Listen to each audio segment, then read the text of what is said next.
Yeni bir videodan herkese merhabalar arkadaşlar. Bugün sizlere güzel bir yeşilliğin, güzel bir bahçenin içinden sesleniyorum. Bugün sizlere çok güzel bir yer göstereceğim. La Romana bölgesinin en kıymetli yeri diyebilirim burası için. La Romana'yı La Romana yapan yere götüreceğim sizi. Dominik Cumhuriyeti'nin en güzel, en lüks yerlerinden biri diyebilirim. Gideceğim yerin adı Casa de Campo. Arkadaşlar içeride villalar var, kafeler var, restoranlar var, marina var, tarihi bölgeler ve sanatsal bölgeler var. Hepsini beraber sizinle gezeceğiz içeride. Oraya giriş arkadaşlar pasaportla ya da belli bir miktar para veriyorsunuz. Atıyorum 70 dolar, 50 dolar fiyatını tam olarak bilmiyorum. İçeride bir gününüzü geçiriyorsunuz. Ben pasaportla gireceğim. Özel bir izin aldık. Sizlere o içerideki muazzam manzaraları göstermek istiyorum. Gerçekten benim de çok beğendiğim bir yer. İlk defa bugün vlog çekmek istedim ve burayı sizlere göstermek istiyorum. Hava şu an 28 derece, gayet güzel, açık ama her an yağmur yağabilir. O da benim şansıma. Ne zaman video çeksem yağmur yağıyor. Casa de Campo'da görüşmek üzere.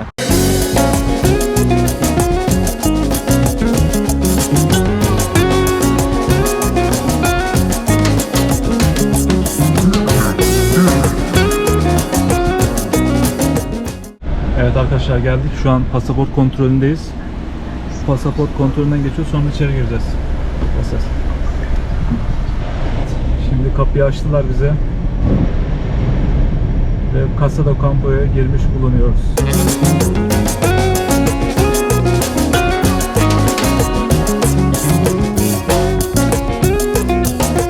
Sizlere ilk etapta şunu söyleyeyim. İçerisi küçük bir Amerika diyebiliriz yani. Miami'nin bir tık altı. Gerçekten güzel bir bölge yani. Her taraf yeşillik, ağaçlık. Şimdi çok güzel manzarası olan bir yere gidiyoruz. Yolculuğumuz devam ediyor.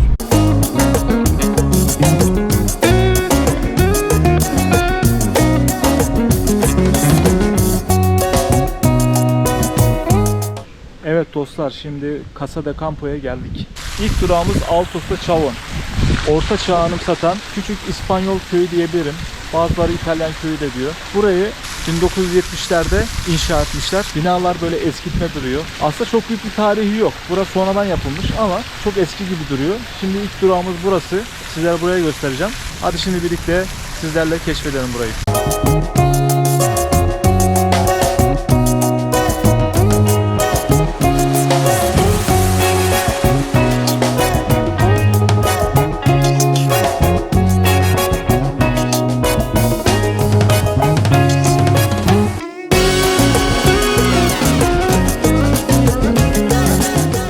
Altos de Chavon 16. yüzyıl İspanyol koloni mimarisinden esinlenerek 1980'lerde inşa edilmiş bir kültür ve sanat köyüdür. Köy tarihi gibi dursa da aslında tarihi değil. Yeniden inşa edilmiş yani. İçerisinde sanat, tarih ve doğa burada etkileyici bir şekilde bir araya gelmiş. Gayet de güzel. Benim beğendiğim bir yer. Size buranın kısaca bir tarihinden de bahsedeyim. Burayı inşa eden Casa de Campo'yu Amerikalı iş insanı Charles Blundell diye bir adam var. Satın alıyor bu bölgeyi, bu araziyi. Sonra bu İtalyan mimarisine benzeyen köyü de İtalyan mimar Roberto Coppa'ya emanet ediyor ve burayı inşa ediyorlar.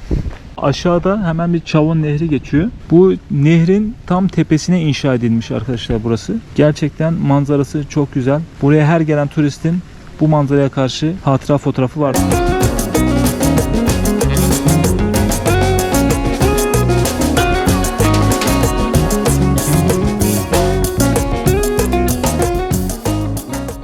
Karşımıza çıkan ilk bina bu şekilde. Bu bina eskitme tarzıyla yapılmış. Çok tarihi gibi duruyor ama o kadar da eski değil. 70 ve 80 arasında inşa edilmiş bir bina.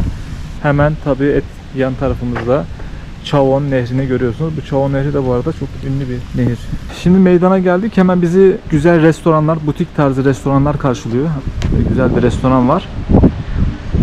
Bu bölgedeki her yer taşla yapılmış. Adeta taş sanatı diyebilirim. Biraz önce yanından geçtiğimiz binanın ön yüzü arkadaşlar bu şekilde. Bu arada yağmur da seliyor. Hadi hayırlısı. Evet, şu gördüğünüz bina restoran, kafe tarzı bir yer. Hemen yan tarafında ise o muazzam Chavon Nehri'ni göreceğiz arkadaşlar. İşte geliyoruz. Bu arada hava kapalıyken de güzel görünüyor manzara. Baksanıza havaya. Chavon Nehri burası arkadaşlar. Hemen şurada da restoran var. Biraz da şu restoran içinden çıkıp karşı tarafa geçeceğiz.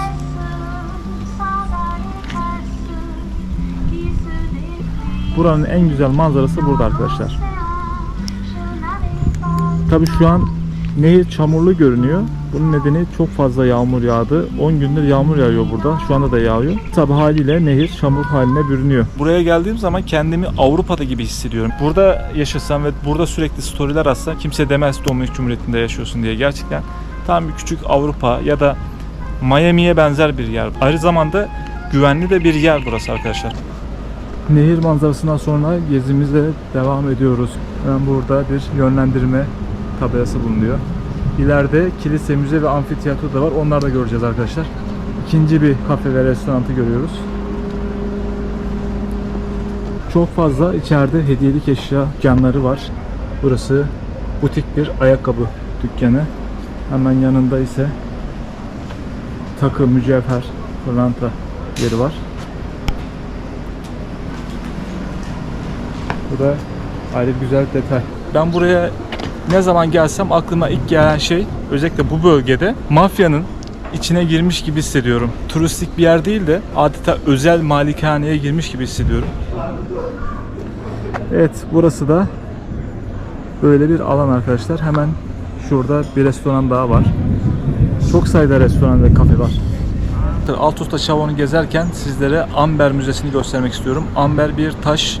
Dominik Cumhuriyeti'nin en önemli taşlarından biri. Başkent Santo Domingo'da bunun için fabrikalar var. Bunun için üretim yerleri var. Burada ise müze yapmışlar. Hemen size hızlı bir şekilde Amber Müzesi'ni de göstereyim. Evet, müzenin girişi bu şekilde arkadaşlar. Hemen içeri giriyoruz.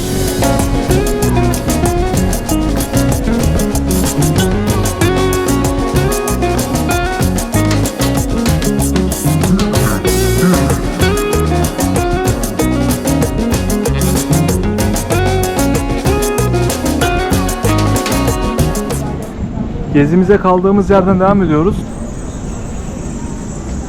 Altus'ta Çavon'da böyle aralara saklanmış restoran, kafeler de var. Hemen bakın arkadaşlar. Böyle çok ince bir aradan geçiyorsunuz. Hemen burada karşınıza restoran çıkıyor. Bu şekilde. Güzel, lüks bir restoran. Evet, ara sokaklardan sonra böyle güzel ikinci bir meydana geldik. Bu meydan özelliği ise buranın ünlü bir kilise var. Hemen bu kiliseyi de sizlere göstereyim. Meydan bu şekilde arkadaşlar. Diğer ikinci meydan. Bugün masalar kurmuşlar. Galiba etkinlik var akşam.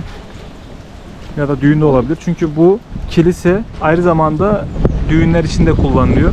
Hazır kilise açıkken içeriği de size göstereyim. Kilise bu şekilde. Şimdi kilisenin içine giriyoruz.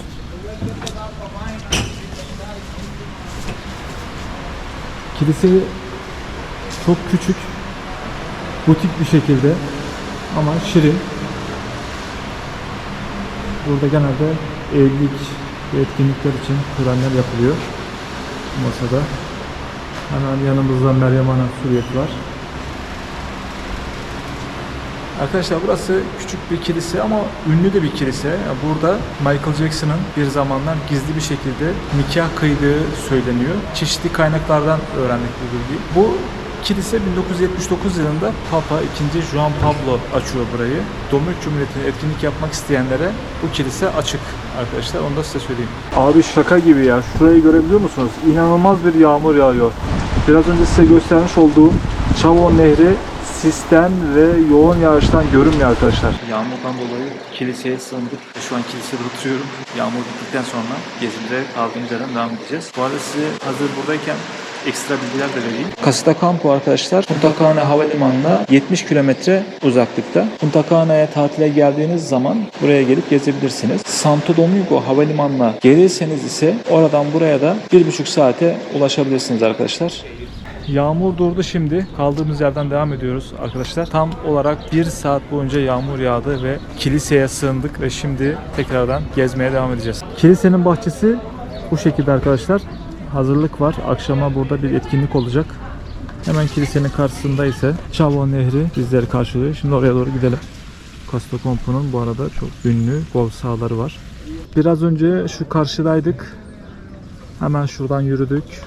ve kiliseye geldik. Kilisenin tam karşısında ise tekrardan bizi Altus Çavo Nehri karşılıyor. Hemen burada da bir yıldız var. Buraya insanlar geliyor ve bu manzaraya karşı fotoğrafını çekiyor. Karşıdaki restoran da gayet güzel, şık duruyor. Çok da güzel manzarası var.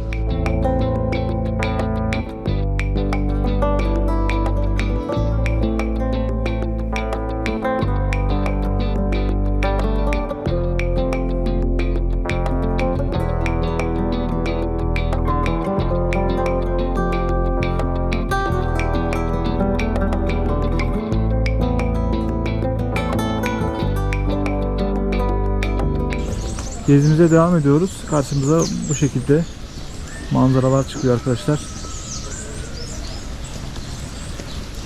Gerçekten çok güzel bir görüntü var. Çok güzel bir yer. Ben burayı çok seviyorum.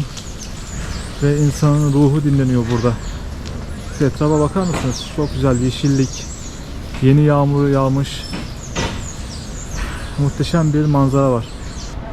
Casa do Campo'nun içinde ne ararsanız var. Okul dahi var. Burada çok fazla insan yaşıyor. Ve hepsi de zengin insanlar. Burada orta kesim yok diye düşünüyorum. Birazdan göreceksiniz. Evler de çok güzel burada. Bu Casa do Campo'nun içindeki her şey özel arkadaşlar. Gezmeye devam ederken böyle bir çeşme gördük. Tam böyle bir orta çağ döneminden kalma eski bir çeşme.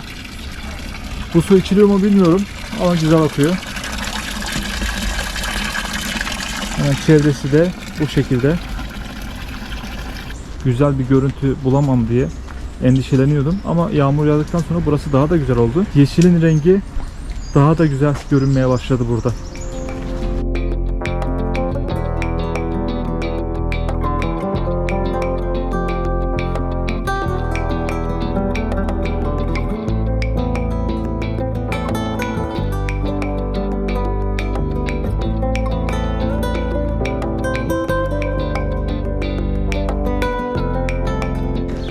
Dominik Cumhuriyeti'nde hep sokak aralarını mı çekeceğiz? Biraz da böyle güzel yerler gösterelim.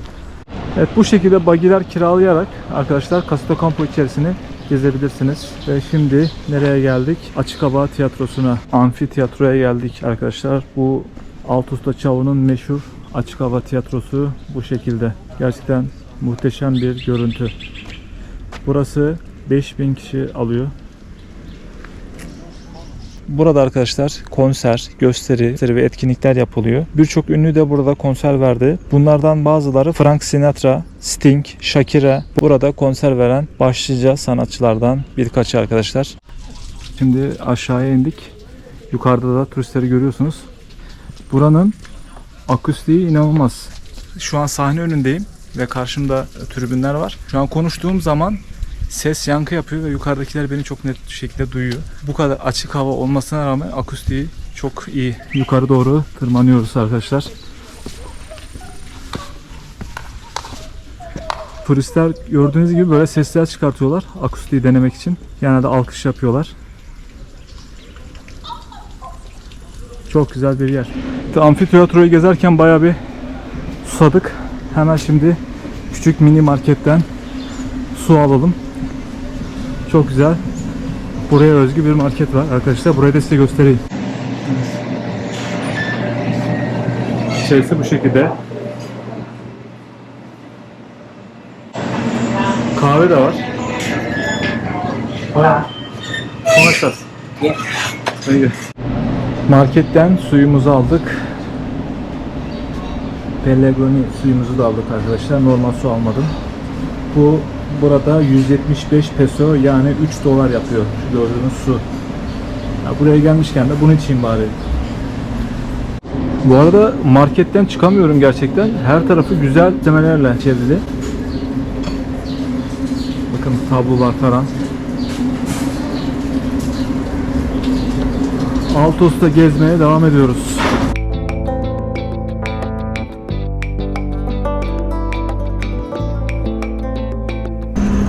Casa do Campo'da Carlos arkadaşımızla tanıştık. Hello. Kendisi buralı. Hola, ¿cómo está? Hello, how are you? Hello, Viget. I'm Carlos and I'm here visiting. Okay. Thank you very much and see you soon. You You're should welcome. come and know all these what we have here, so don't miss it. Okay. Thank you very much. O şirin restoran burası arkadaşlar. Manzarası güzel olan. Hemen içeriden geçiyoruz. Tabii yağmur yağdığı için şu an kimse yok.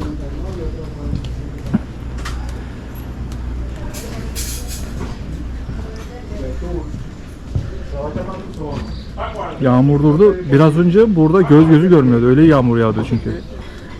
Evet arkadaşlar, şu an Altos Chavon gezimiz sona erdi. Şimdi nereye gidiyoruz? Buranın en güzel yerlerinden biri. Marinasına gidiyoruz. Yatların, güzel restoranların olduğu bölgeye gidiyoruz. Marina'da görüşmek üzere.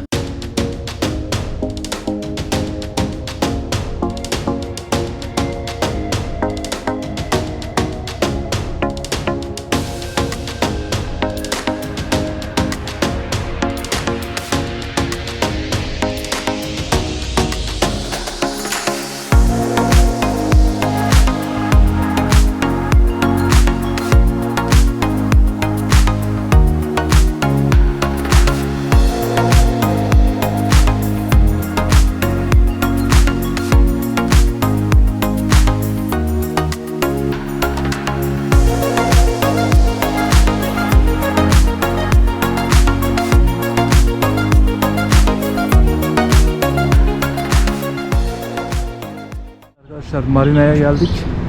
Hemen bizi böyle yine mimarisi güzel olan evler karşılıyor. Burada da arkadaşlar çok güzel çiçek kokuları var. Ve şimdi marinaya doğru gidiyoruz. Yanımızda sağlı sollu hediyelik eşya dükkanları var.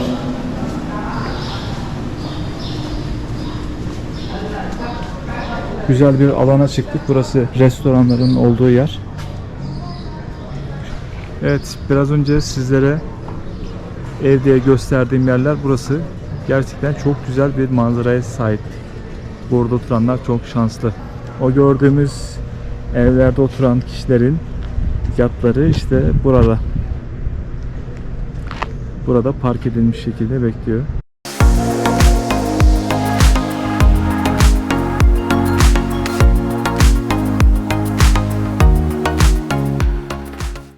Biraz önceki yerde basit tekneler vardı, yatlar vardı. Burada ise daha büyüklerini çekmişler.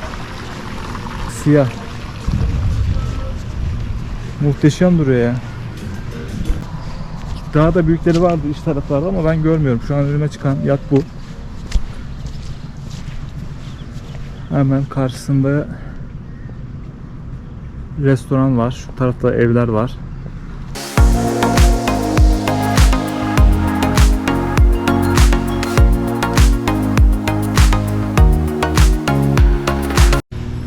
Abi asıl efsane bence şu yat.